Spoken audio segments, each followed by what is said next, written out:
तू तो हमसे गले मिले के कहते रहलू है आ वो तर करलू आ वैसे तमन चिपक के सुतता थे। अरे हम कहाँ तो वे लेके सुतत रहे घर रहल है अपने से तब का हम तो कैसा लगिला तो के बढ़िया ही कैला का।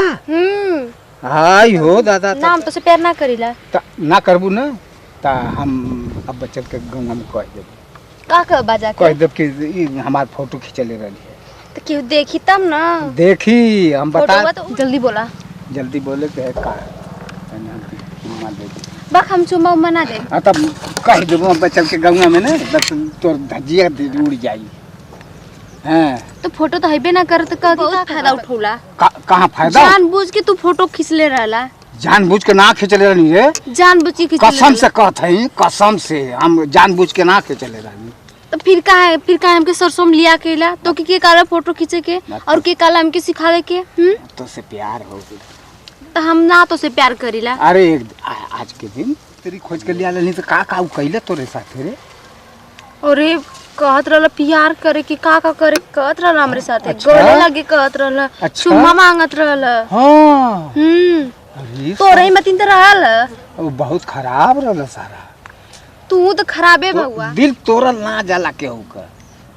समझत हो। हम अपने पति से खाली प्यार करीला कर तू कान हम कहां मने करते हम मने ना करते तो तोके के कहला हमसे प्यार करे के वो प्यार हो जाला कल प्यार कल ना जाला कैसे हो जाला प्यार हो जाला कैसे हो जाला यही तो मिलत तो प्यार ना हो जाला। तो के बुढ़ौती में जब प्यार हो जाए जवानी के का हाल होत होई। अच्छा ओ जवान जे गई ना भाड़ में हम अपन चलाई कि जवानन के चलाई आवत हो जवानन कर लेवे हमके प्यार करे ना अतः हम कहा मने करते कि मत करा हम तो कहते हैं करा लेकिन ठीक है आज लास्ट दिन है फिर आज के बाद अगर कहला और हम कसम से कहते हैं कि हम आज अब से हम तोर ध्यान से उतार दे ठीक बा। सरसोईया की कहां जात अरे ए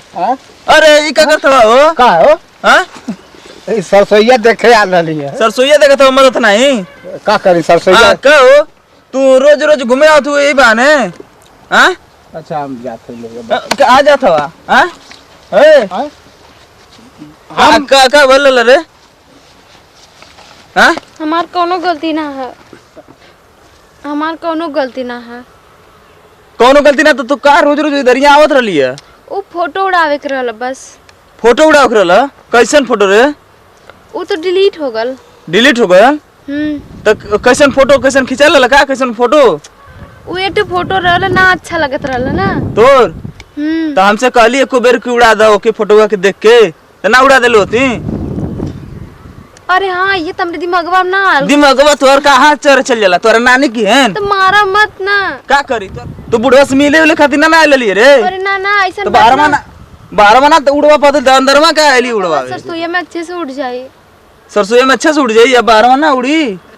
हमके ना पता उहे तो कहत रहना। अरे एकदम गुड़ गोबर है रे का रे हमारे नसीब में तो यार सान वाली मोबाइलियो देल गुनाह चल घर चल तो चल कैसन चल मुंह बना दिल चोखा मतीन चल।